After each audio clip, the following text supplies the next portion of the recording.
Need to set and use a timer on your Apple Watch? By doing this, you can keep track of time without using your phone. In this video, I'll show you 2 methods on how to set and use a timer on your Apple Watch. So without wasting any more time, let's get started. Method 1. Using the timer app. First, open up the timer app on your Apple Watch home screen. It looks like a stopwatch. Next, set the duration, like 1 minute, 3 minutes, 5 minutes, or any time you want. Or you can set a custom timer. To do that, scroll down to the bottom. Tap on the plus icon.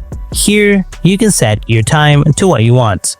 Scroll up or down on the hours, minutes, and seconds wheel to set your desired duration. Or you can use the digital crown to adjust the times. Finally, tap Start, and here your timer is started. You can pause or stop the timer anytime, and after ending the timer, your watch will start to vibrate to inform you that your time is over. Method 2. Using Siri. Press and hold the digital crown button.